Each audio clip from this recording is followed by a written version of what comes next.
Bom dia, Gabriela. Bom dia, Márcio. Bom dia. Bom dia, Gabi. Bom dia, Álvaro. Bom dia, Márcio. Bom dia, Álvaro. Prazer estar aqui. Obrigado, Gabriela, por você ter aceito o nosso convite para esse ciclo de entrevistas, né, sobre educação no Brasil. A Gabriela, ela é atriz profissional e arte educadora. Ela foi graduada em comunicação social com habilitação em jornalismo pela Universidade Metodista, integrante e cofundadora do coletivo Estalo de Teatro, onde ela foi premiada como atriz e co-diretora do espetáculo Marias. Ex-integrante do grupo Andaime de teatro, também onde foi premiada como atriz. Hoje ela atua como atriz convidada na companhia Tablado de Arruar, em São Paulo. Também atua como arte educadora em diversos projetos sociais, diversas instituições públicas e privadas, como o SESC, o SENASC, o SENAC, a USP, o UFSCar e outros colégios. Tem, né, uma experiência como direção e na produção teatral e também atua como dubladora e fez diversos trabalhos já para canais de TV fechada. Se você quiser conhecer um pouco mais sobre a história da Gabriela, vou dar uma olhada lá na história de vida dela, que ela conta para a gente essa trajetória. Gabriela, Gabi, né? Queria te fazer uma pergunta inicial, que é o seguinte: o teatro é uma escola?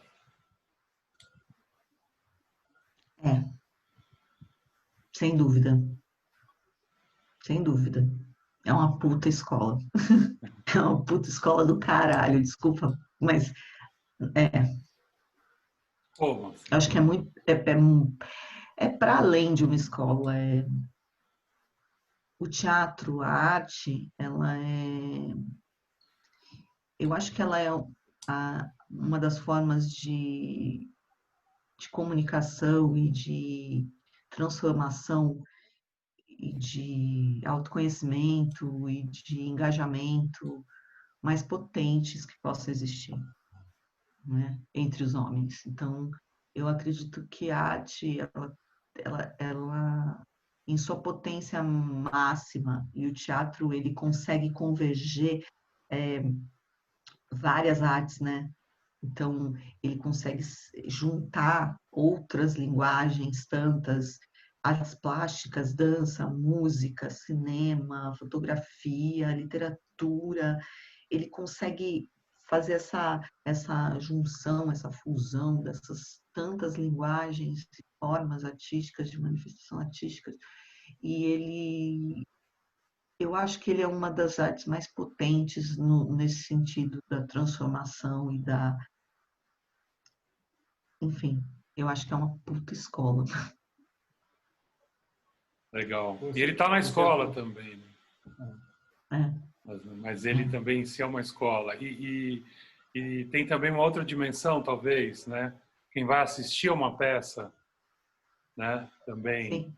Né? Então, tem Sim. não só o próprio fazer do teatro, mas o Sim. teatro em si, em todas as suas dimensões. Sim, claro, porque quando você pensa teatro, o teatro só se dá, de fato, no encontro, né?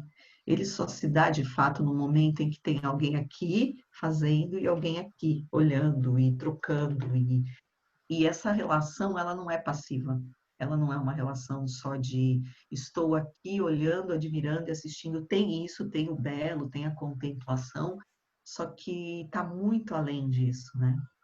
Aquilo, ao mesmo tempo que você está, muitas vezes, achando que está ali passivamente contemplando, você está se relacionando com aquilo, você está fazendo suas pontes, você está fazendo todo um trabalho emotivo e cognitivo, racional, tudo ao mesmo tempo, né? Então, é uma escola, tanto para quem está do lado de cá, quanto quem está para o lado de lá. E uma escola num formato muito louco, porque não é essa escola no formato que a gente tem no nosso, né, imaginário coletivo de escola, mas não deixa de ser. E talvez porque esse imaginário de escola tão determinado que a gente tem, talvez seja ultrapassado, equivocado, enfim. Eu acho que é Márcio? assim. Eu ia perguntar onde você aprendeu mais, em qual dessas. Puta que Acho que travou. cortou. Travou, Marcelo. Mas deu para ouvir a Travou? pergunta. Deu para ouvir, deu para ouvir. Onde eu aprendi mais, cara, na escola, no teatro. Olha, eu acho que eu aprendi em ambos, né? Na escola formal, na escola mas eu aprendi em ambos, é óbvio, mas de uma forma mais prazerosa e mais intensa. Teatro, né? Eu aprendi muito do que eu sou, muito do que eu acredito, foi da minha relação com o teatro que se deu, que se estabeleceu. A arte, na minha vida, ela sempre foi determinante, definitiva. O Gabi, nesse sentido, eu ia te fazer a seguinte pergunta. O que significa educação? Que significa educação? A gente poderia aqui, né? Eu poderia aqui agora sentar, olhar para vocês e dizer, bom, educação significa blá, blá, blá, blá, e falar coisas lindas, maravilhosas, super cabeça, super. Não sou essa pessoa. Não consigo ser essa pessoa. Admiro quem seja, não estou fazendo nenhum juízo de valor, nenhum julgamento, mas eu não sou essa pessoa.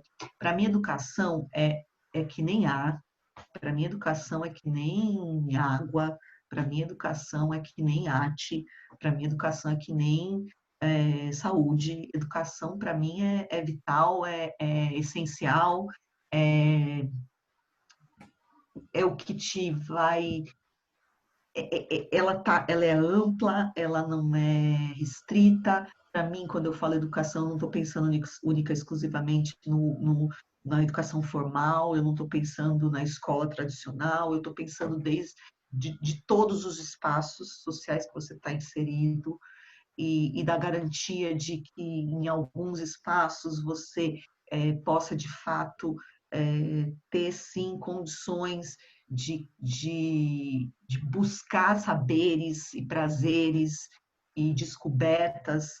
E educação, para mim, é essencial. E para mim é uma coisa quase que passional, meio passional, sabe? É muito passional falar disso.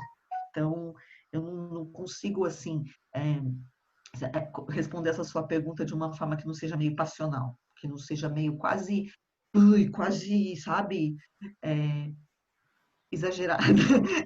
Porque é isso, eu acredito nisso. Uhum. Tá na minha pele, assim, de alguma Eu forma. voltei aqui, gente, eu tô Muito legal. travado ainda.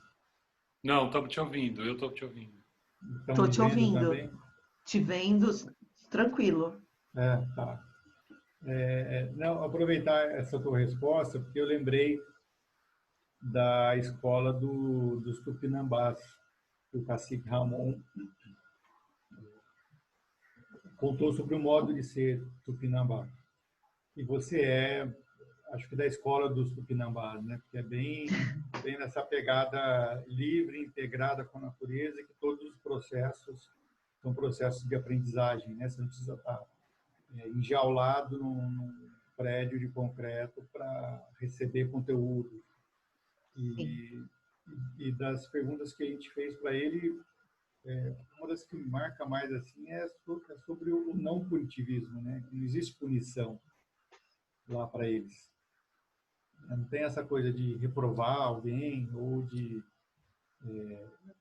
qualquer forma de punição, né? Você falou da sua história, que passou por isso, por uma situação que é também uma punição, que é vexatória, que é o que a gente chama de bullying hoje. E aí eu me lembrei disso, né? Dessa escola mais livre e integrada, né? Que os processos são processos sociais de aprendizado, né? E aí a arte é essencial. Né? sim. Eu acredito nisso, Márcio. Eu acredito nisso. Eu acredito de que, até porque como eu até agora sempre dei aula e trabalhei na educação relacionada à arte, eu não posso entender de outra forma o que me constitui enquanto artista. de que a educação, o aprendizado, os saberes, o descobrir, ele é possível em todas as esferas, em todos os espaços e de todas as formas, não necessariamente dentro de de um formato que a gente considere que seja o ideal. Só que isso, ao mesmo tempo, não desqualifica e não faz desacreditar de um sistema também organizado e formal e instituído. Eu acredito nisso também como direito fundamental, como necessidade. Só que como é que a gente estabelece relações de fato práticas e não só teóricas, não só no plano das ideias, mas no plano efetivo, de fato, de ressignificação desse espaço, né? De fato, apropriação desse espaço. Eu acho que a gente avançou muito nesse sentido, né? Dentro da escola, por exemplo, mas você ainda tem um ranço de uma forma de pensar a educação e não de pensar, acho que já não é mais nem tanto de pensar, eu acho que é de fazer mesmo ainda. Um ranço na prática, a gente executar de forma muito ainda dentro de padrões e reproduzindo coisas que às vezes a gente tem um discurso que a gente nem compactua. Eu tenho, às vezes, um pouco essa sensação dentro do ambiente escolar, um pouco. Não sei se vocês compartilham disso, assim, mas eu tenho um pouco, às vezes, essa sensação. E que, às vezes, umas apropriações de pensamento e de referências e de práticas, às vezes, um pouco meio que desviadas, né? Um pouco meio que, sabe, meio elite, meio mussarela, meio não tem tu, vai tu mesmo. Então, eu acho que eu estou fazendo metodologias colaborativas, metodologias ativas, né? Se eu estou sentando com meus alunos em roda. Não, olha só, minha sala está em roda. Tipo, oi, sabe? E às vezes eu percebo isso, assim, que às vezes a gente se depara ainda com algumas questões de que não é o fato só de estar em roda, né? E é muito além disso. Mas na prática, às vezes a gente ainda fica e quando você percebe daí você está reproduzindo, você está sendo punitivo porque tem nota, porque tem não sei o quê, porque tem não sei o quê. E, por exemplo, os meus alunos, eu tive problemas às vezes com aluno de chegar, porque na minha sala, por exemplo, não precisa pedir aula, não precisa pedir para ir ao banheiro, não precisa pedir para beber água, não precisa pedir para sair, se quiser sair, sai, faz o que quiser, não tô nem aí. Só que não é porque é porra louca, liberal, não é isso. É que é outra relação que eu tenho que estabelecer. Uma relação do tipo, meu, quem está aqui agora aqui é porque quer estar aqui agora aqui, ou esteja aqui, se permita estar aqui agora. Se você quiser sair para beber água, sair para não sei o quê, eu vou atrás de você, ficar vendo onde você está, tô nem aí, quero estar aqui nesse espaço. E eu me deparei em vários momentos com dificuldade dos próprios alunos em lidar com isso. Do tipo, reproduzindo o tempo todo. Posso ir no banheiro? Ah, não precisa pedir. Tipo, esse descondicionamento, né, dessa normose, dessa normativa, que também eu acho que é um puta desafio. Porque, às vezes, a gente, né, as meninas estão, às vezes, muito condicionadas a algumas práticas. Mas isso E, era às na vezes, acho que dá instituição. Desculpa.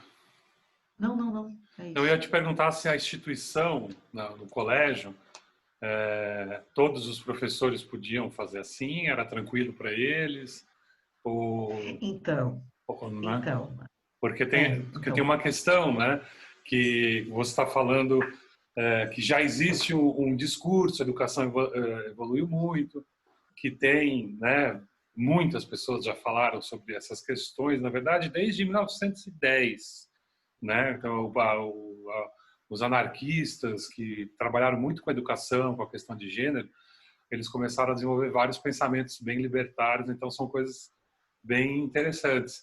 Mas uma coisa é isso que você falou, o discurso, outra coisa é a prática. Está dentro de um sistema, dentro de uma sociedade, dentro, né, de uma hierarquia de etapas que chega num vestibular, que tem um monte de coisa. Então, né,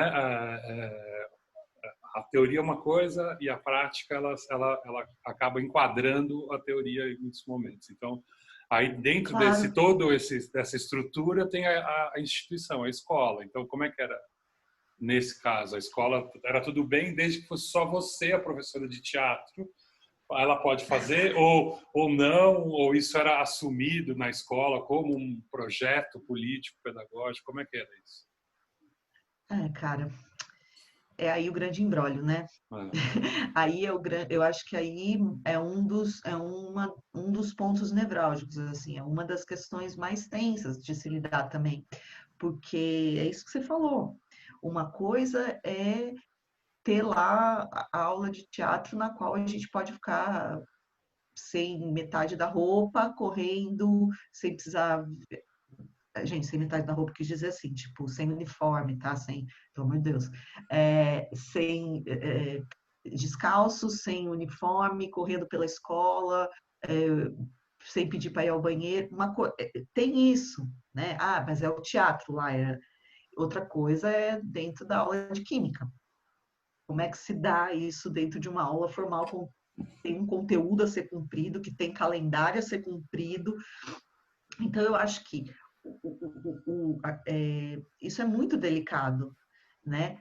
Mas, eu não sei se eu sou uma otimista, eu acredito nisso. Eu acredito que é possível, sabe? Eu acredito que não é fácil, não é um processo fácil, não é um processo que vai dar para fazer, que seja fácil de fazer em todo momento, mas eu acho que é possível. E talvez e também não Porque necessariamente então fica comparando, sabe? uhum. E não necessariamente ter uma referência comparativa do tipo, é óbvio que nas aulas de artes a gente vai ter determinadas posturas, outras, a gente vai tocar em assuntos muito mais, de forma muito mais sensível, né? Profundos, Só né? que por profundos e sensíveis, né? Tocar no mole, tocar nas questões, mas eu acredito que isso seja possível numa aula de química, numa experiência de química, né?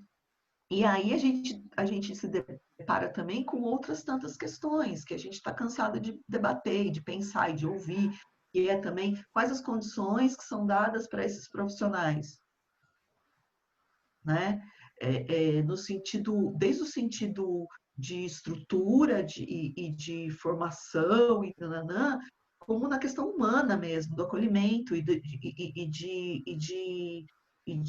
de fato, dar referências e trazer como experiências possibilidades práticas, e não só teóricas e discursivas, né?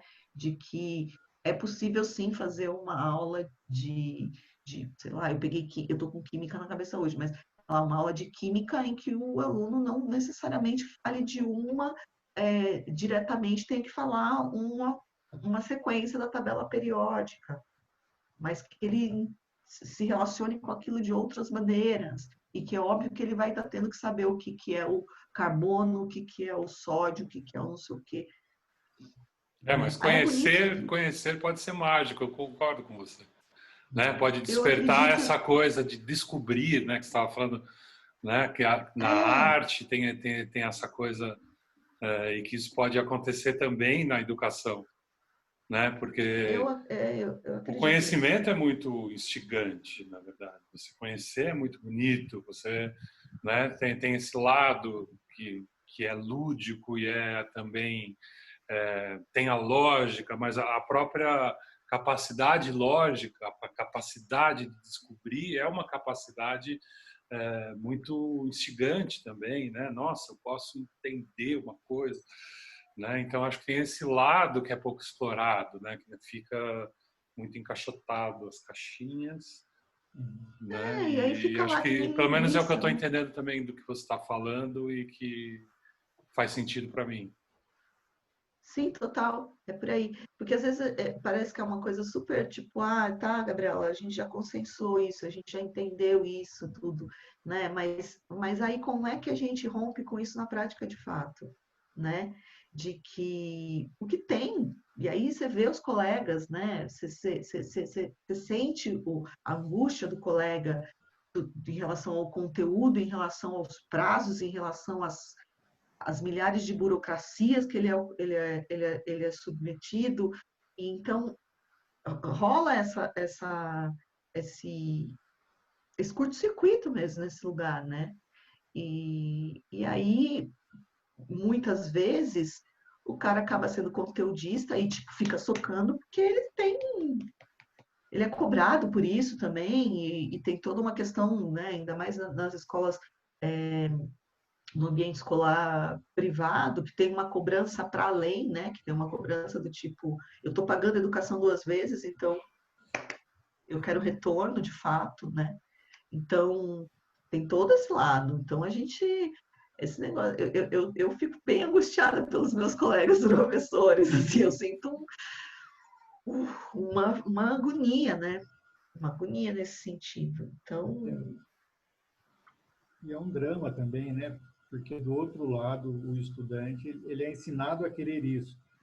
Então, quando você começa a fazer diferente, ele também pede para voltar porque ele conhece, né? exato, exatamente. Isso é muito recorrente também, né? A gente percebe, a gente vê de relatos de colegas e a gente também percebe na prática que é um pouco isso. Quando você também foge muito daquilo que é o conhecido, que é o lugar seguro, não, não, mas aqui eu sei que tipo que tem uma relação, né? De, por exemplo, até a relação mais horizontal e mais tete a tete do educador, do professor com o aluno, eles também, às vezes, têm um curto-circuito nesse lugar do tipo, não, sério, né? Porque tem essa. E às vezes eles também querem. É isso que você falou, é perfeito. Você falou que às vezes tem essa tendência de querer voltar para esse lugar aí que é seguro para mim, que eu conheço, que eu sei que, tipo, eu não tenho que gostar tanto desse cara, porque esse cara vai me dar nota, porque esse cara quer me ferrar, ele quer me fuder no fundo, mas. Né? Então, esse lugar ele acaba ficando meio confortável também, e quando foge disso, só que eu acredito nisso, eu acredito que tem que dar esse curto-circuito mesmo, ele tem que sofrer essa angústia e lidar com isso de alguma maneira, e a gente também. Ai, até arranquei o fone. E a gente também tem que lidar com essa angústia, desse desespero de e os colegas lidarem com essa angústia, esse desespero de saber que na hora que você vai sentar e vai falar assim, cara, não sei o que fazer com isso, não sei mais o que fazer com isso. Só sabe? E, enfim. Legal. Gabi, me fala uma coisa. A pergunta que eu ia te fazer era como você vê a educação no Brasil hoje. Como é que está isso? Quer dizer, se você quiser abstrair esses 2 anos até últimos, mas de uma maneira geral, como é que está a educação no Brasil hoje, né? Porque a gente vive um momento meio excepcional, mas talvez focar um pouco a pergunta também, assim, como talvez você possa explorar isso. Como que está a educação da arte no Brasil hoje também? Talvez você possa se direcionar um pouco para esse espaço também. Como é que você vê a educação das artes no Brasil? Tá. Olha, eu acho que é uma resposta assim difícil de ser assim preciso, né? De ser tão objetivo e tal, porque Eu acho que pode ser um pouco assim, a partir da sua experiência mesmo, como professora, como é tá, que, assim, né? Não precisa ser essa coisa de é, fazer a resposta total. porque enfim, eu vou começar ao contrário, então, vou começar pegando o gancho do que você disse da arte no ambiente escolar e no ambiente educacional, né? Na educação, arte na educação, nos últimos anos. Eu acho que a gente avançou muito, por incrível que pareça, nesse sentido. É, eu acho que a cada. E é como você disse, tá? Eu estou fazendo um recorte os 2 últimos anos para cá, eu realmente as coisas pioraram muito, né? Então, enfim. Mas nos últimos anos eu percebo que esse espaço, porque antes era sempre uma coisa mais ali de livre adesão para quem quer, no contraturno, no fim de semana, sabe? Era sempre um negócio. Sabe a sensação que eu tinha? Era que o teatro era sempre meio que por exemplo, no caso do teatro ou da dança, da música na escola, na educação, era sempre um lugar meio que, tipo, quase que um porãozinho ali, sabe? Tipo, vai quem quer, porque o amigo chamou, ou porque você tem um desejo. Nunca, parece que não não tinha essa preocupação de ser disponibilizado, de dar a devida importância, sabe? Então era sempre Ele uma coisa não, meio. tipo, como se não fosse visto como um componente do processo educacional, é isso? Exato, exatamente. Como se fosse um plusinho aí. Se você quiser, tem esse bônusinho aí, esse plusinho aí, que é o pessoal da arte que gosta. Tem um pessoalzinho lá que gosta de teatro, tem um pessoalzinho lá que gosta de dançar, gosta de cantar, vai lá se divertir um pouquinho, né? É bom e tal. Algumas escolas até ganhando dinheiro em cima disso e tal, tudo mais. Só que tem justamente isso, sem dar a devida importância e a devida. É, bancar de fato a potência que isso tem de fato no processo como um todo e do quanto que você pode estar dentro de uma sala de uma sala de ensaio, de um espaço de teatro e estar falando de química, de física, de biologia, de português, de ciência, de tudo, de mundo, de vida, de geopolítica. O tempo todo a gente está se relacionando com isso na arte, né? O tempo todo. Se a gente vai fazer, a gente vai pegar então hoje nós vamos ler um Shakespeare, nós vamos ler um Hamlet. Ah, tá. Então a gente vai ler um Hamlet, a gente vai só ler o Hamlet e falar bonitinho, ser ou não ser, foda-se isso, né? É muito para além disso. É tipo, quem é esse cara? Por que ele está falando esse texto? O que estava se passando? O que está acontecendo? E aí você vai desmembrando uma série de coisas, e nisso você já passou desde questões políticas, históricas, comportamentais, de evolução de linguagem, de poesia, uma série de coisas. A partir do momento que você começa a dar crédito, minimamente, porque acho que a gente está ainda num caminhar, mas minimamente você começa a dar crédito a isso de alguma outra maneira, isso é muito incrível. Porém, uma coisa que eu percebo é que muitas vezes ainda, muito delicado isso que eu vou falar, mas eu vou falar porque é o que eu penso, é o que eu sinto, é que ainda a relação que se dá de disponibilizar esse tipo de serviço, esse tipo de plus, esse tipo de bônus é ainda com caráter de mercado. Se é que vocês me entendem. Então, assim, a minha escola, ela é incrível porque ela oferece dança, música, teatro, malabarismo, equilibrismo em cavalo, nananã. Então, por isso, ela pode custar X mais Y, do que a sua que custa X e que oferece judô e karatê. Então, tem ainda esse lugar ainda que ainda acho que a gente ainda está meio que engatinhando de que de fato essa relação não se dê pelo mercado e se dê de fato por esse entendimento. Mas eu acho que como a arte ela sempre cava o lugar dela, a gente consegue ganhar as coisas na unha, no dente, mesmo ainda tendo esse espaço meio que nesse lugar de relação, a gente está conseguindo mostrar as garras para além disso. E aí vai da percepção e do engajamento enfim, da coragem, né? E da atuação mesmo dos profissionais que estão ligados ali, e de saber que tá, beleza, você me coloca aqui como um produtinho a mais, beleza, não tem problema se para você está nesse lugar ainda. Eu vou me utilizar disso para não reproduzir isso, para ir para um outro lugar.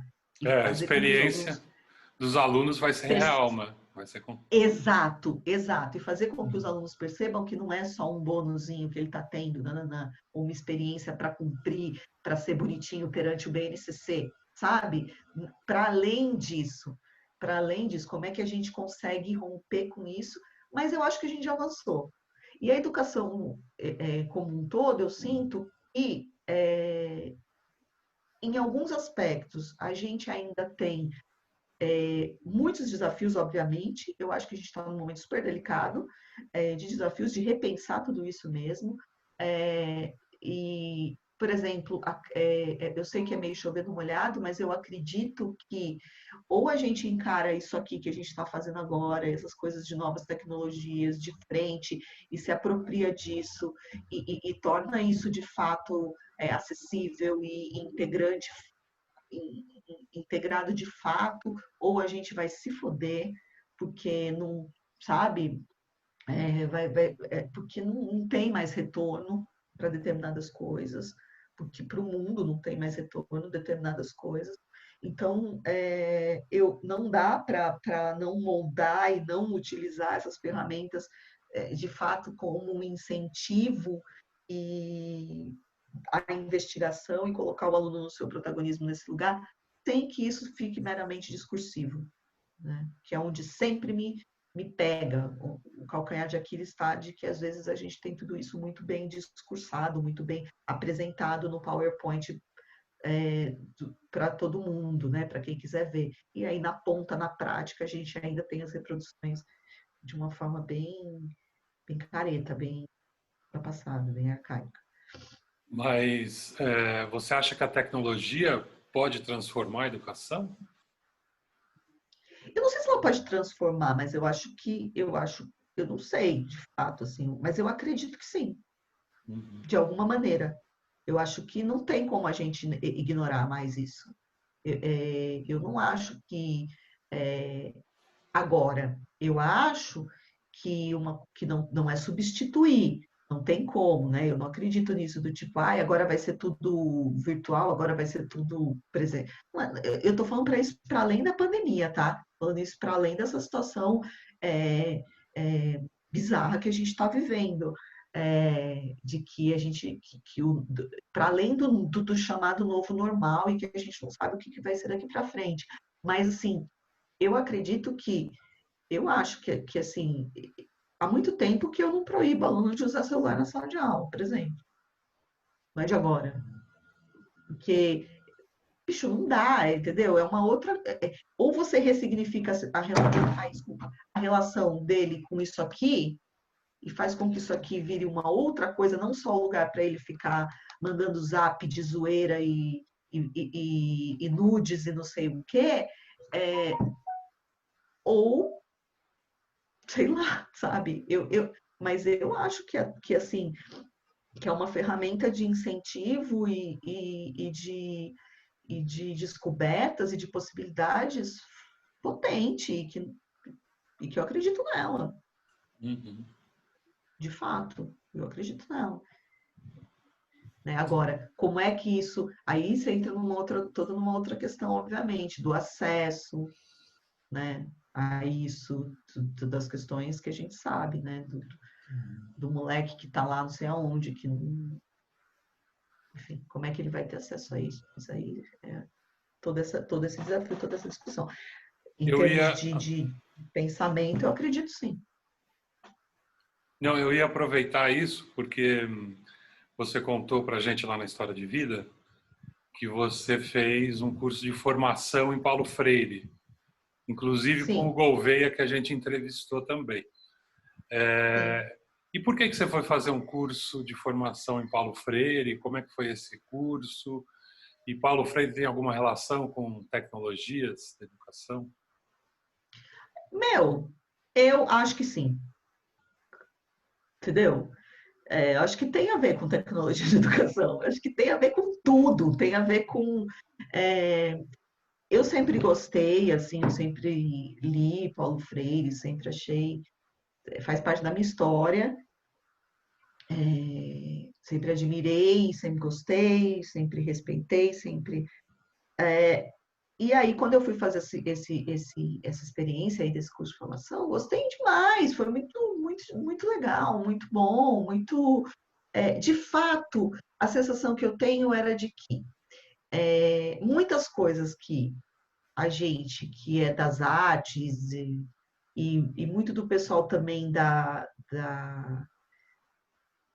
saúde, da educação das ciências em algum lugar, a gente já está fazendo, já faz isso há muito tempo, de alguma maneira. E às vezes a gente só não consegue organizar, não conseguia muito organizar de uma forma muito. Olha, isso aqui, quando eu faço isso, quando a gente trabalha isso, quando a gente trabalha a história de vida, quando a gente trabalha não sei o quê, quando a gente resgata a memória de quem é, sabe? Aí quando você consegue daí ir juntando tudo isso numa estrutura macro e organizando isso de uma maneira mais estruturada, né? Eu acho que só tem a te dar mais segurança, mais tranquilidade, mais respaldo para que você continue, de fato, buscando esses caminhos na tua atuação de fato, ali na ponta. Para mim, foi uma experiência muito importante. Eu estava junto, né? Eu estava junto nessa experiência aí. É curioso porque fazia parte do programa Fome Zero. Porque na época a ONG, o CASE, né? Se eu não me engano, tinha um grupo que era ligado à ONG, tinha um grupo ligado a esses formadores vinculados ao Fome Zero, que no caso era eu, que fazia um trabalho de educação popular no Cantagalo, em Piracicaba.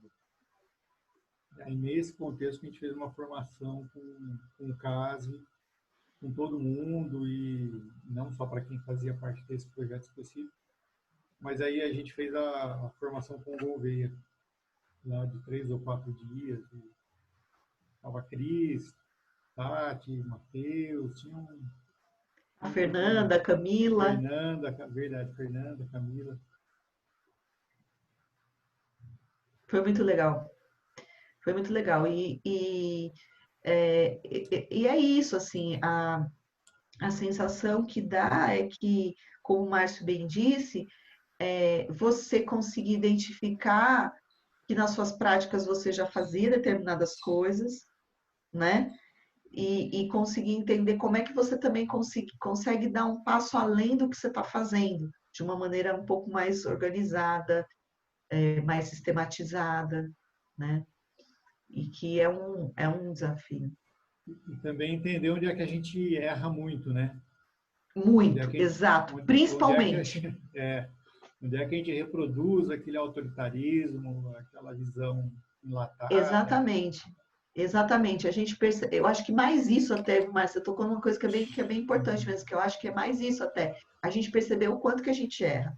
E eu pude perceber que eu continuei errando ainda quando eu me envolvi em alguns projetos depois ainda, nesse sentido, de que o quanto eu ainda me envolvi em alguns projetos, que eu achava o projeto super legal, super bonito, super incrível, mas que, de fato, talvez aquele projeto não fosse... ele não dialogasse de fato com aquela comunidade, sabe? E perceber isso foi uma das coisas muito importantes para mim também, de perceber que às vezes a gente, não importa que você está ganhando o seu dinheiro aí, o seu salarinho para ir lá, dar sua aula, fazer seu grupo, nananã, mas de fato isso faz sentido? De fato isso está sendo construído junto? Não que eu não acredite que eu não posso trazer outras referências. Eu devo levar outras referências. É fundamental que eu possibilite isso. Porém, eu não posso ignorar a história, o conhecimento próprio, o conhecimento prévio e tudo mais.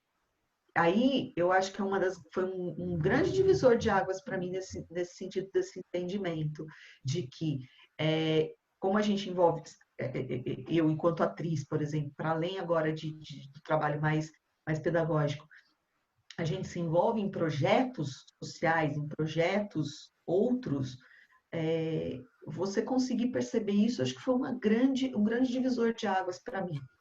E aí, no começo, ter dificuldade de falar não para alguns projetos, porque eu ia ganhar bem, porque né, e a gente precisa sobreviver e tal, mas de chegar ao ponto de conseguir olhar e falar, não, eu não vou fazer isso. Porque esse projeto é muito bonito, é muito incrível, ele tem uma prestação de contas honesta, é tudo bonitinho, mas, de fato, ele não, sabe, não tem essa... Isso foi uma, para mim, isso para mim foi, assim, muito divisor de águas nessa trajetória aí. E, Gabi, eu queria talvez que você tentasse falar um pouquinho mais sobre isso. Você falou mas esse projeto não tem aquele algo mais. Que algo mais? O algo mais que, por exemplo, de acordo com isso que a gente estava falando antes, ele está relacionado diretamente às reais necessidades e importâncias de para quem, sabe? O para quem, às vezes, em determinados projetos, ele é mero pro forma. Às vezes ele é só assim, legal, é contrapartida. Uhum. A famosa contrapartida do projeto. Então aquele projeto ele tem uma contrapartida, então vamos atuar naquela região X, porque aquela região X a gente sabe que tem um número de pretos, tem um número de mulheres, tem um número de... Quando as relações passam a se estabelecer nesse lugar, e só nesse lugar, elas me preocupam demais. Só que é muito louco, porque ao mesmo tempo é contraditório com o que eu falei antes. Porque se eu disse que a arte ela tem essa capacidade de, mesmo nessa barreira que se impõe, ela mostrar os dentes e cravar e ir além, a única coisa que eu acho que a gente não pode correr o risco é de, dentro da estrutura dos projetos de arte, a gente reproduzir esse tipo de coisa. E é aí que esse não além é aí para mim que vira uma barreira, entendeu? Aí eu prefiro que tenha uma certa honestidade, vamos dizer assim, me falta uma palavra melhor, de dizer, então não vai ter essa contrapartida. Vai ter isso. E eu acho digno, porque uma peça de teatro, muitas vezes, só por exemplo, montar uma peça de teatro, não é só montar uma peça de teatro. Né? Dependendo da peça de teatro, dependendo do que ela se propõe, dependendo do que ela é. Agora, eu disponibilizar o acesso a essa peça de teatro já é muito potente por si só. Então, eu não preciso fazer uma contrapartida pro forma, porque eu sei que vai agregar, sabe? Então, a gente começar a pensar que, de fato, se aquele quesito contrapartida, aquele quesito público-alvo, ele passa a ser pro forma, passa a ser meramente mercado para conseguir aquele determinado edital, determinada coisa, aí eu acho que a gente está assim, entrando num lugar muito asqueroso. Eu sei que acho que vai ter colegas que vão ouvir talvez eu falando isso e vão ficar meio doídos e achando que eu estou falando uma coisa, mas aí I'm so sorry, porque é isso mesmo que eu penso, entendeu? E engendrei esse tipo de coisa, sim, já fiz isso. Não sou isenta a isso, ninguém é isento a isso.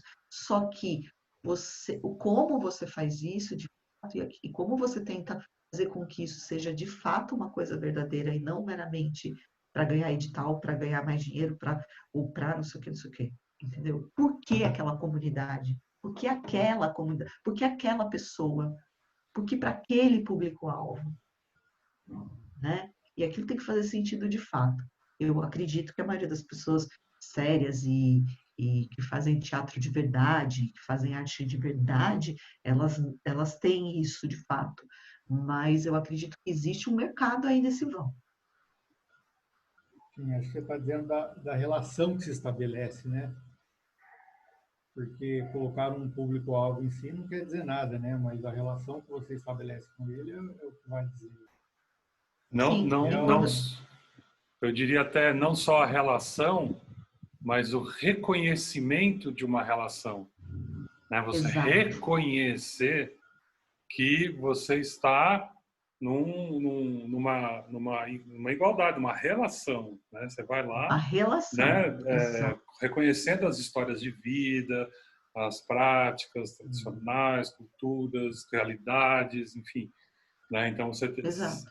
que a relação ela tem que se estabelecer a partir de um lugar, né? E não de um lugar né? Diferenciado. Então, pelo menos Exato. é o que Exato. como eu signifiquei aqui dentro das minhas experiências. Exato. Exato. É bem por aí. E que essa troca, essa relação, como você bem disse, ela não pode ser também só olhada por um lugar como se eu estivesse cumprindo com um determinado. Tá, tem um quesito que é importante, que eu preciso fazer uma ação social, então eu vou lá e, sabe?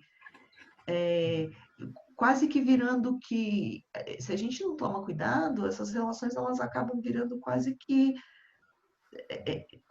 ela, contradizendo tudo que você acredita de fato, né? Enquanto poder da arte, no sentido de transformador, da apropriação.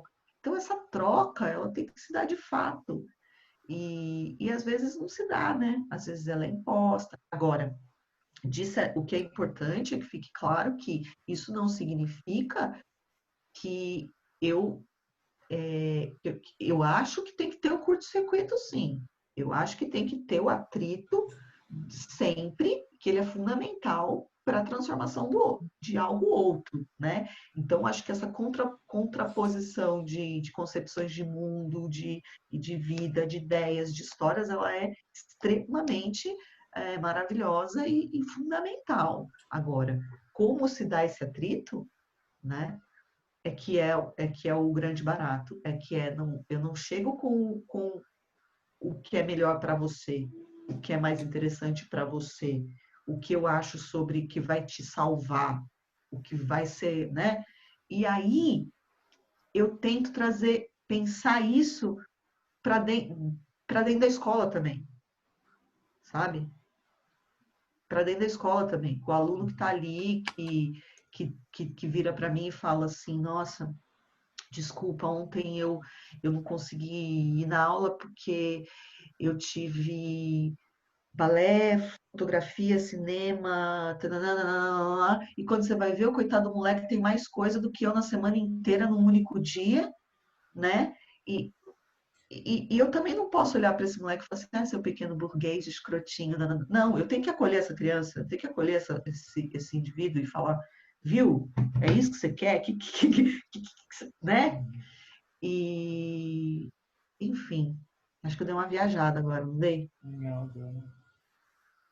Foi boa. Dei uma viajada aí. Não, mas Aproveitando a viajada, quer fazer uma pergunta, Márcio? não, eu ia Tá. dizer que ela qualificou como viajada, mas eu entendi e concordo. Tá, eu ia aproveitar a viajada, que você colocou como viajada, para te perguntar o seguinte: qual que é a importância do pensamento crítico e do pensamento criativo, a viajada, na educação, no processo de ensino-aprendizagem? Qual é o papel do professor nesse lugar e com relação a isso, né? Para vocês tem alguma importância o pensamento Não, para mim, crítico e o pensamento criativo?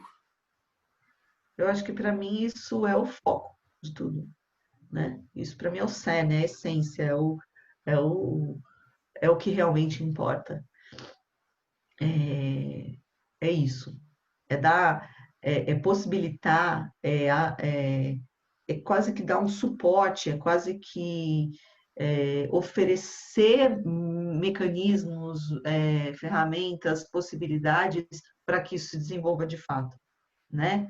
E não fique só num lugar também de para inglês ver, tipo, né, como diz o ditado. É nisso que eu acredito.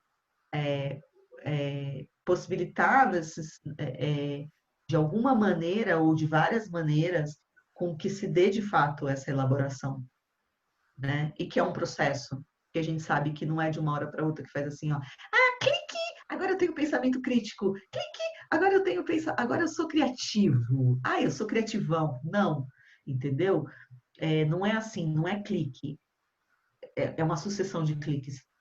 É tipo, é como se a gente tivesse que ficar clicando até o último respiro da gente. Eu acredito nisso. É essa atenção, é esse cuidar, é esse proteger para que a gente também não se acomode também no lugar do, eu já sei fazer, eu já tenho o meu pensamento crítico, eu já sou uma pessoa crítica, uma pessoa.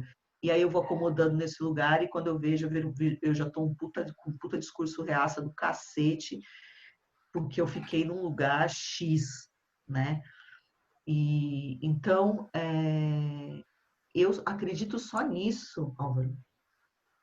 Meio que nisso, não meio que só nisso, mas assim, meio que nisso. Isso para mim, cara, é o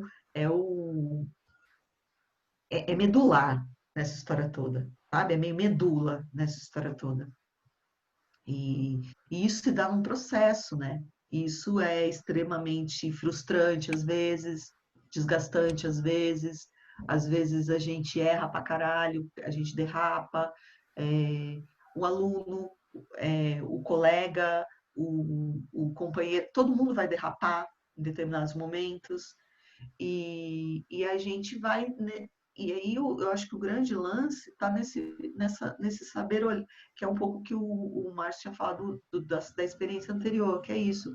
Talvez a gente não repetir os mesmos erros, seja alguma coisa, a gente errar diferente.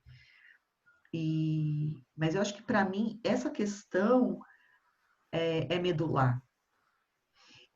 Legal. E toco só numa questão que tem me incomodado um pouco, que é o quanto a gente tomar cuidado para que isso também não vire discurso para mercado, discurso para escola custar mais caro. Eu estou batendo nessa tecla, gente, desculpa, acho que eu devo estar até meio chata nesse sentido, mas é uma coisa que ultimamente tem me, assim, sabe, tá aqui o tempo todo, é uma coisa que eu estou entrando em contato de fato, olhando para isso de fato, e isso é um incômodo mesmo, assim, na minha vida nesse momento. O limite tênue entre as coisas virarem um discurso para que as coisas fiquem mais caras, para ganhar mais, para ser politicamente correto, para estar dentro de uma série de normativas. Mas na minha escola tem curso de pensamento crítico. Toda semana tem discurso, tem um tema. Semana passada, bullying. Semana retrasada, diversidade, questão de gênero. Se discute gênero na escola. As meninas estão no Girl Power total, estão lá. E os moleques que estão, tipo, ou estão virando tipo, estão se afundando nos lugares e indo para duas vertentes opostas, que é do tipo, ou os caras estão virando uns puta. Como fala isso? Machista, agressivo, ou eles estão se fechando nos casulos e não tendo relação, sabe? E tudo isso, como é que você acolhe esse moleque que é educado pro machismo desse? Como é que, e a menina lá também, sabe? Tudo isso sem virar só discurso de que estamos cumprindo com, sabe? Então, isso é uma coisa que ultimamente tem me. Não tá descendo muito agradável. E eu acho que foi legal você tocar nisso, porque na verdade não é ultimamente, eu me lembro nos anos 90, assim, final dos anos 90, que eu percebia nas escolas um discurso que era assim, nós somos construtivistas, estamos, né, aqui a gente se importa com o diálogo, com uma educação democrática, cidadã, e tal. E aí depois você ia na reunião dos professores, aí você falava de um projeto, falando, não. Aqui é horário, produtividade, preencher o diário, isso é o que importa. Né? Aí sentava para receber um pai, nós somos, né, transformadores, não sei o que, aí você vai lá dentro, era outra coisa. Né? Então, eu acho Total. que isso permeia o sistema. A gente já falou sobre essa questão um pouco do sistema, né? Isso está intrincado na estrutura, né, da sociedade. É, Tá?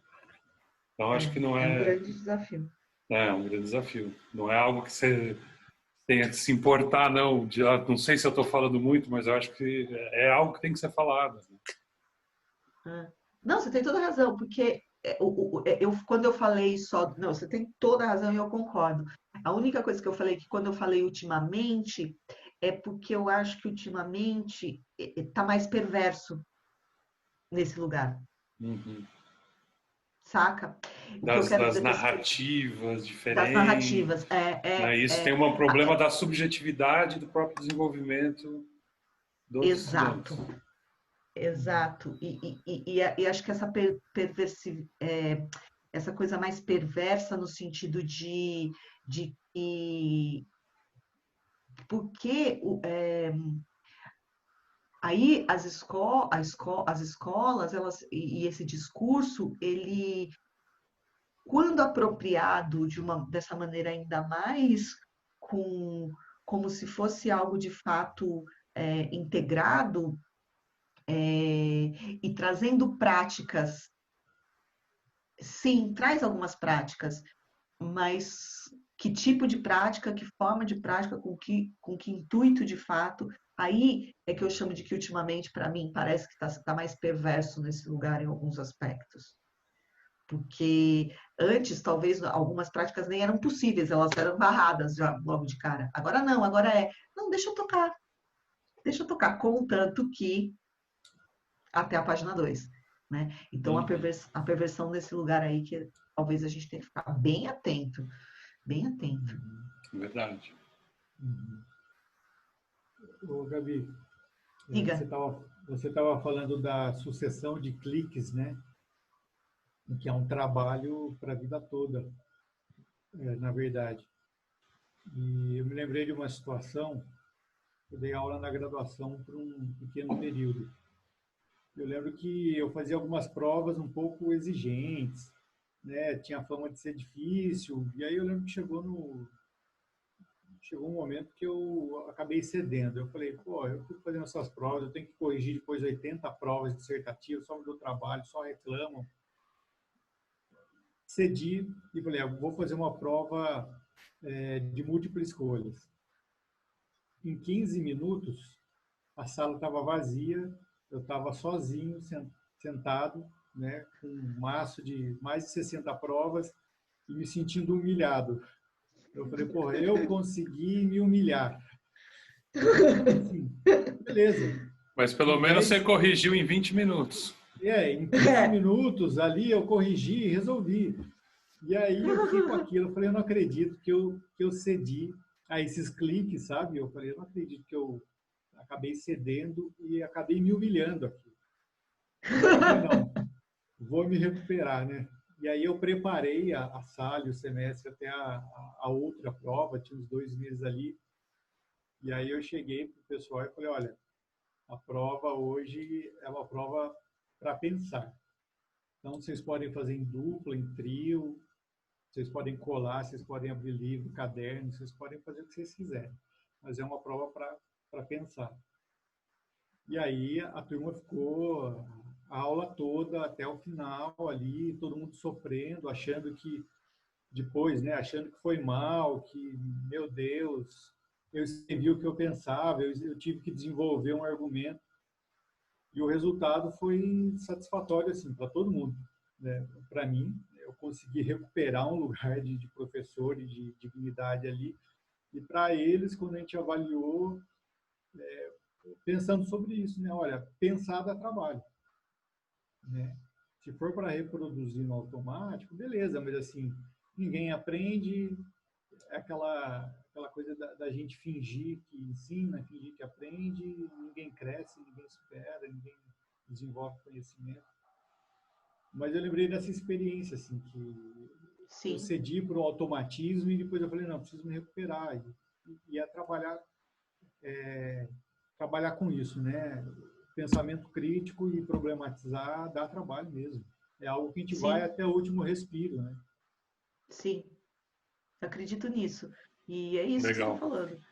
E essas práticas, e essa construção, ela é assim mesmo, e ela às vezes não é gostosinha, né? Ela não é confortávelzinha. Às vezes ela dói, às vezes ela é frustrante, às vezes ela é, né? E ela e ela é constante. E, enfim, é por aí. É muito louco porque uma experiência, talvez uma, um exemplo dessa coisa também que eu estava falando antes, é de quando, por exemplo, um dia X, estava participando de uma reunião pedagógica e tal, e uma determinada figura vira e fala, não, então, porque, olha, eu trouxe aqui agora para vocês, desse projeto que eu estou fazendo, eu trouxe aqui um formulário, e pegou um papel e começou a distribuir para todo mundo.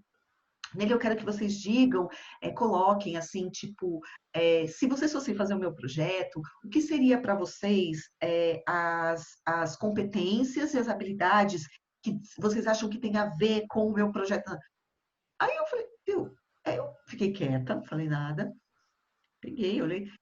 Aí, aí depois caí minha ficha, eu falei, o cara, ele tá fazendo tipo uma pesquisa de campo de tipo do que seria habilidades e competências interessantes para ele linkar no projeto dele, porque para estar de acordo com as metodologias ativas, com o BNCC, falei, bicho, que lugar que nós estamos entrando, o que tá virando essa porra?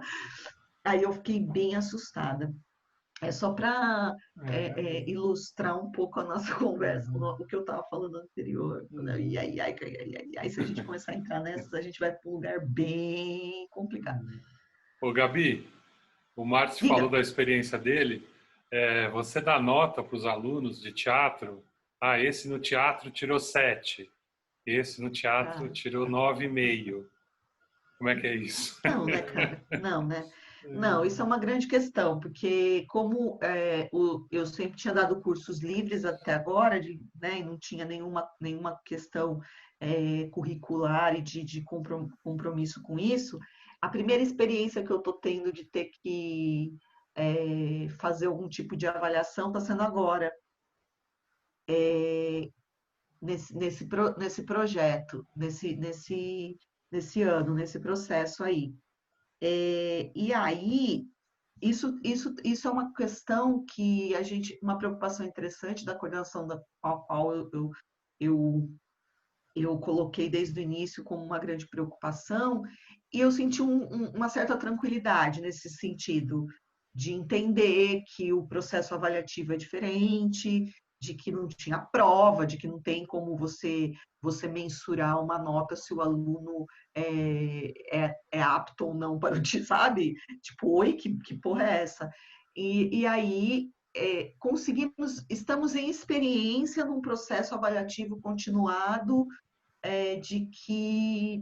de manutenção do 10. Eu sabe assim, tipo, todo mundo começa com 10 comigo, já que tem que ter porra da nota lá nesse momento, todo mundo tem 10. Então, o que faz?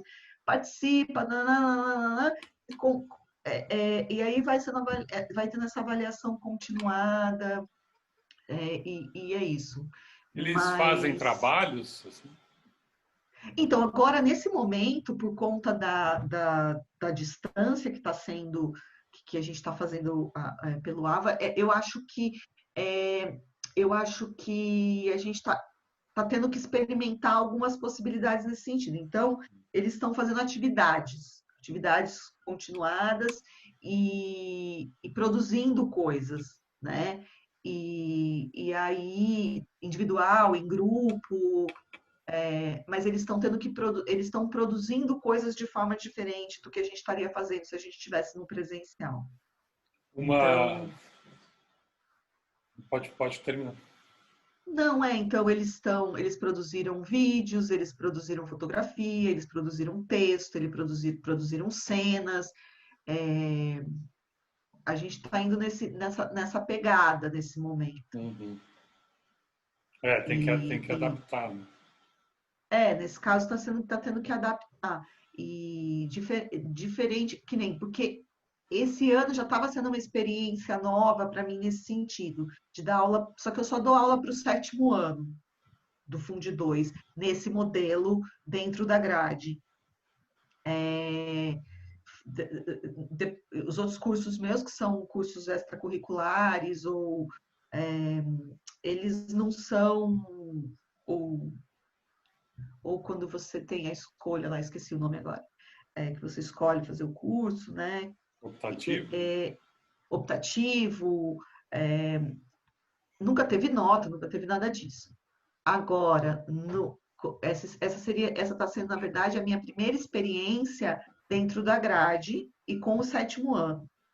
E aí, tive que pensar todo um curso nesse sentido e tal. Aí começou. Aí mal começou, pumba, pandemia. Aí fechou. Uhum. Aí a gente fechou para dançar. Aí, tipo, porra, tive que readaptar tudo, um negócio que tô derrapando ainda, tô aprendendo. Tem dia que é incrível, tem dia que é horrível.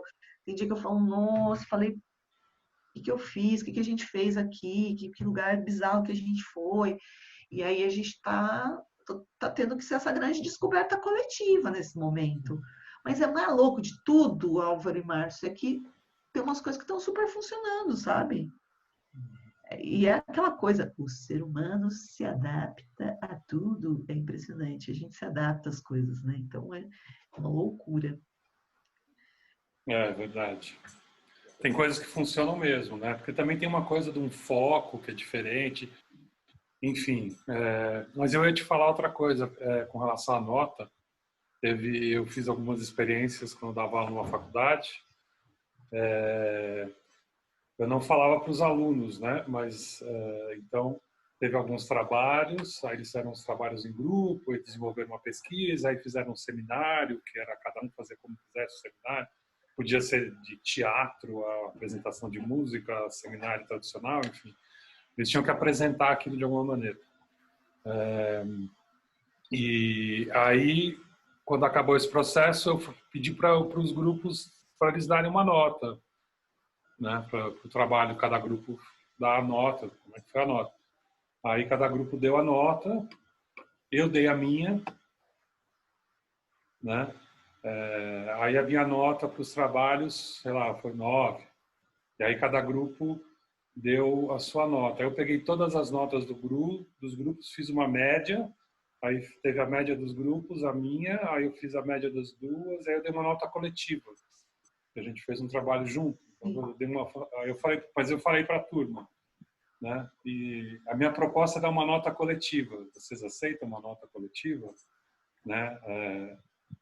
Vai ser a média do que todo mundo fez junto ao longo do semestre. Porque, afinal de contas, vocês fizeram, apresentaram, as outras pessoas receberam a apresentação. A gente debateu, foi um processo que é coletivo. Total. E a minha proposta, então, é dar uma nota coletiva. Num primeiro momento, alguns assim ficam meio... Não, peraí, né? Sim. Eu, né? Pesquisei Como mais no assim? grupo do que os outros. Mas, no fim, acabaram aceitando e acharam super legal. O programa foi interessante. Eu fiz isso depois outras vezes. Mas eu nem falei com a instituição, nem comuniquei. Peguei na minha disciplina, dei a nota. Foi lá no diário, todo mundo com 9. Foi... Ninguém comentou, eu também fiquei quieto. Para que trazer complicação se não deu? Exato. Não deu problema. Exato. Seguir. É muito louco, porque a experiência está sendo meio bizarra assim também. Porque alguém podia chegar, né, falar, desculpa, mas podia chegar e falar assim, mas como assim? Todo mundo tirou 9 na sua turma? 9? Todo mundo, a mesma assim, nota, né? todo mundo tirou 8,5, todos os alunos. Você É. né? Parece que eu não dei nada, não fiz e só joguei lá. Parece que você foi lá e falou assim, tá bom, vai gente, 9 para todo mundo, não quero ter trabalho, não quero pensar em nada. né? E pronto, tô livre. Mas é bem isso mesmo. Porque, não, teve há um tempo, isso me fez lembrar uma situação que eu estive há um tempo, isso já faz alguns anos, fazem alguns anos. Uma vez eu fui chamada por um coordenador de uma escola X, há muito tempo atrás. Ele me chamou na sala dele e eu fui. E, oi, tudo bem? Não sei o que aconteceu? Ele falou, não, eu queria te perguntar uma coisa. Eu falei, pois não. Aí ele disse, me tira uma dúvida, por que você nunca mandou aluno para mim? Aí eu, oi? Aí ele falou, não, eu queria saber porque você é a única professora da escola que nunca mandou aluno para mim. O que está acontecendo? Você está com algum problema? Você está com alguma dificuldade? O que está acontecendo? Eu falei assim, não, eu nunca mandei aluno para você, nem sei se eu... Não, acho que eu nunca mandei aluno para você mesmo. Ele falou assim, não, você nunca mandou. Isso nunca aconteceu comigo, eu quero saber. Aí ele começou a dar a entender de que ele achou que eu estava sendo, tipo, relapsa com os alunos. Porque era impossível, e ainda numa aula que nem a minha, eles não estarem tendo em disciplina, e como é que eu não estava mandando para ele, porque era quem corrigia a disciplina. Aí eu falei assim, cara, mas eu tenho que mandar para você? Aí ele falou assim, claro que você tem que mandar para mim. Aí eu falei assim, não, mas eu não vou mandar, porque eu resolvo lá, o que acontece lá, resolve lá. É óbvio que se acontecer uma coisa muito grave, absurda, né? A gente vai conversar, mas... Aí ele, não. Você está sendo relapsa. Você precisa mandar, porque isso está prejudicando. E aí começou a me fazer as coisas. Eu falei, putz, gente, que é Não, e isso, né? prejudica também os outros professores, porque os outros são mal vistos e você Exato. não. E Então, você está assim, ficando não, você diabozinha. tem que ficar enquadrado. E você tá ficando diabozinha. Eu falei, não é questão de ser boazinha, não. Eu sou uma víbora. A gente bate boca lá, sai uns puta quebra-pau na minha sala. Mas, então, como que você vai quebrar pau na sua sala e nunca ninguém veio aqui? Eu falei assim, então, mas sai quebra-pau, as pessoas têm divergências, né? Onde tem mais que dois, sai quebra-pau, gente, vamos ser realistas. Aí, aí ele, não sei o que, não sei o que. Eu falei, ai, meu Deus do céu. E é isso, esse negócio da nota, assim. Aí eu inventei, tô experimentando essa coisa assim, todo mundo. E aí aconteceu isso, viu, Álvaro, também. Tipo, tá todo mundo com uma puta notona lá, desse fechamento aí desse trimestre, não sei o que vai acontecer também. Só tem uns lá que Legal. não teve jeito porque não apareceram em nada, não fizeram nada, e aí Não esse não tem deu nem como. para falar assim, mano, aí não tem jeito também, né? Bom, a gente está já chegando aqui no final, né, da nossa entrevista com a Gabriela. E Márcio, não sei se você tem mais alguma pergunta. Não, pergunta não. Tá. Então, Gabi, eu queria te fazer uma pergunta que é a seguinte.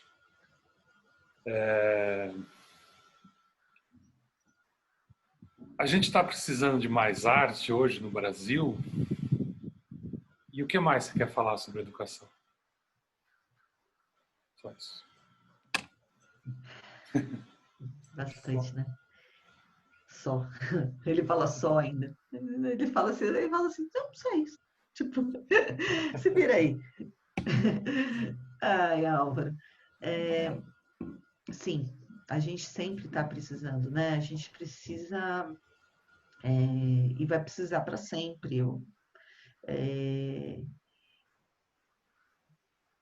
Arte, na minha concepção, ela talvez seja ela clichê, né?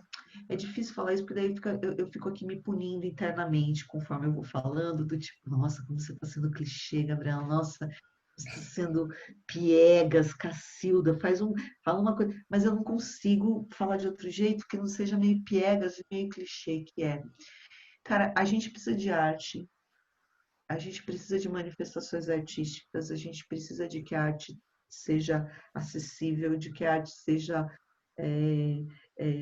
disponível, como a gente precisa de comida na mesa, como a gente precisa de saúde, de remédio, como a gente precisa de todas essas outras coisas. Posso Nesse fazer um momento que a parênteses? gente deve. Não, desculpa, cortar o que você estava falando, assim, no Não momento que você deu deve. uma pausa, mas é que você me lembrou uma coisa. anteontem, acho que sexta, eu assisti a live do aniversário do Gilberto Gil, não sei se vocês assistiram. E foi muito interessante porque, assim, aquilo me deu uma sensação tão boa, né? Porque parece que tinha uma nuvem negra, assim, pousada, e que a gente não tem mais nada, que o Brasil é um desastre, é um caos, a gente está vivendo uma situação, né, do fim, né, das coisas. E aí, assim, né, o Gil lá na sua simplicidade, tocando só isso, e aquilo me resgatou, assim, uma força da cultura brasileira, uma força da arte, uma força desse, né, desse movimento que a arte desperta, a beleza, né, uma esperança, uma coisa para cima.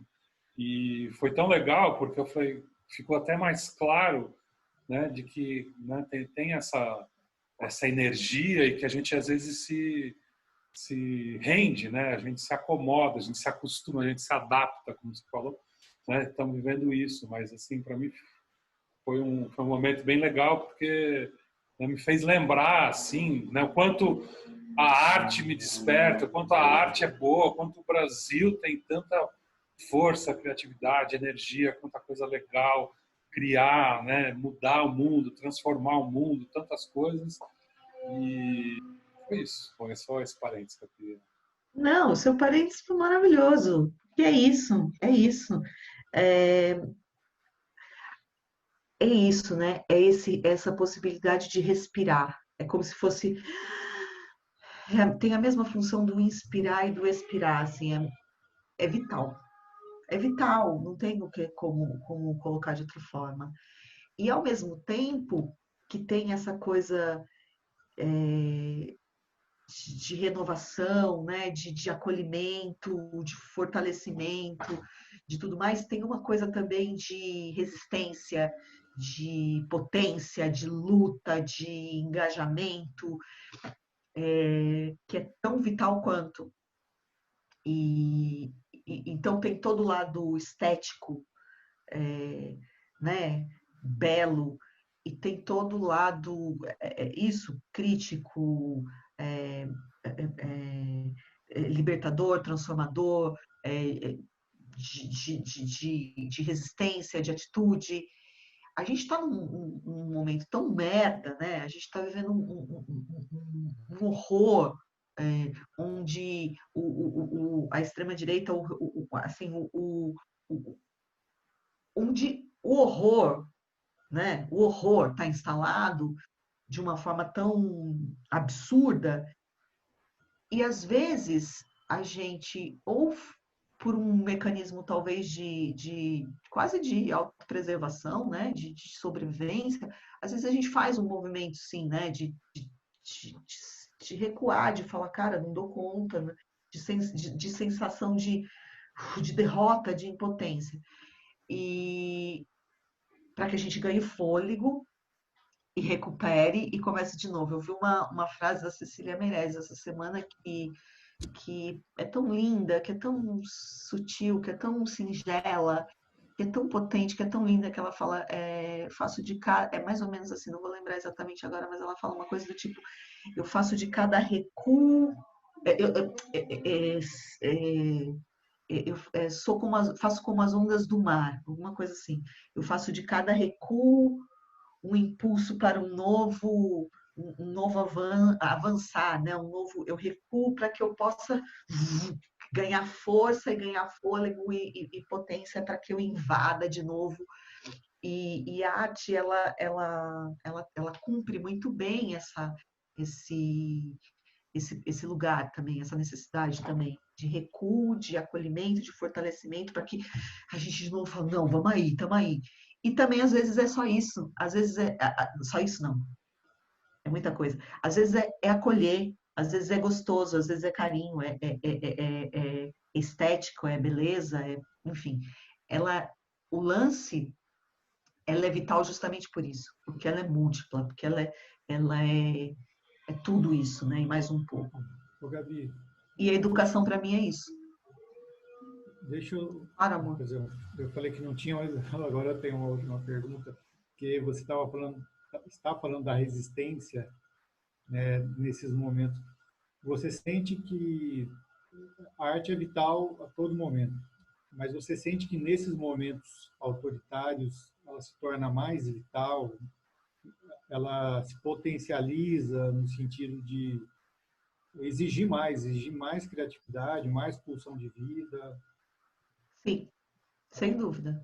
Sem dúvida, sem dúvida nenhuma. Se a gente pegar historicamente, inclusive, a gente vai ver que todas as grandes, a maioria das obras incríveis, né, do que a gente considera como obra de arte, não como indústria cultural, como produção, mas como obra mesmo, se a gente for olhar para tudo isso, a gente vai ver que foram em momentos complicados, né? A maior parte delas. Então, a arte, ela surge mesmo como tá na essência, né? Tá na raiz dela. E acho que mais do que nunca, quando a gente está em situações adversas, como de extremo autoritarismo, ditaduras, etc., faz com que a gente tenha que ter mecanismos redobrados. E aí é muito louco, porque daí vai na essência do que é mais prazeroso para o artista. Então, as coisas são muito loucas, porque elas são forças opostas, mas que faz com que fala assim, cara, mas agora é isso, porque a arte é isso, é esse pulsar que você disse de vida, de necessidade, e nesses momentos elas vêm com uma potência, com uma força, com uma urgência, que faz com que as produções fiquem muito maiores, muito mais férteis, nesse sentido. E quando eu falo isso, não quero ser mal interpretada no sentido de que a gente tem que ficar produzindo, né? Que a gente tem que ser os produtivão. Ai, vamos produzir, vamos. Não é isso. Mas tem a ver com a qualidade da produção, tem a ver com a potência da produção. Porque é desafio, porque é mais difícil mesmo, porque quando... É que nem a natureza, né? A natureza, ela não se evolui da calmaria. Ela não se evolui do tranquilinho. É do atrito entre ela que as coisas acontecem, né? Se a gente pensar na evolução da natureza, é do atrito que as coisas nascem. Então, a arte, no meu ponto de vista, ela segue mais ou menos esse mesmo caminho. Do atrito é que surge determinadas coisas maravilhosas. Porque a beleza já está. A beleza já está dada, né? A natureza é a beleza em sua potência máxima e absurda. Nada se compara à beleza disso, da natureza. Ela já está dada, a estética já, né? Ela já vem. E aí a gente precisa desses atritos para que a gente... Então, eu acho que sim, Márcio, respondo do meu ponto de vista, eu acho que as coisas são absolutamente entrelaçadas. E a educação, para mim, é que nem a arte. A arte e a educação, para mim, como eu disse, elas também estão fundidas, elas se misturam. E elas são vitais e necessárias tanto quanto. E porque as coisas são ligadas, elas não são separadas, né? É que nem quando a gente vai fazer as primeiras aulas de teatro e você entende que seu corpo não é separado, que você não tem uma cabeça que é separada do seu tronco, que é separada da sua perna, que tudo é uma coisa só, que você é uma coisa, que as coisas estão todas interligadas. E é isso que eu acredito. E eu acredito de que a necessidade da melhoria, da equidade no sistema educacional, na base do currículo nacional, nas políticas públicas e tudo mais, elas são fundamentais para que a gente consiga avançar. Senão a gente vai ficar, sei lá eu onde, né, gente? Sei lá eu onde. Legal. Obrigado, Gabi. Imagina, gente, obrigada. Desculpa qualquer coisa aí, minhas viajadas. Às vezes eu sou meio prolixa. Não há o que ser desculpado.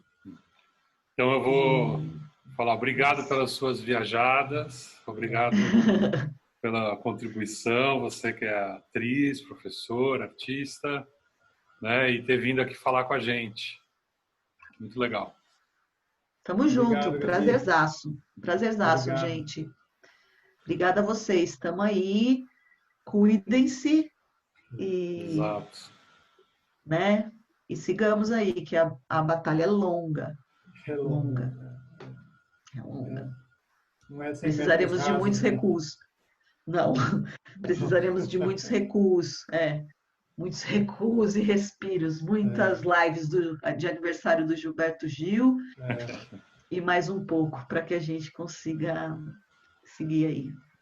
Mas a gente é guerreiro, é nóis. Foi muito bom, Gabi. Foi muito bom Valeu, mesmo. queridos.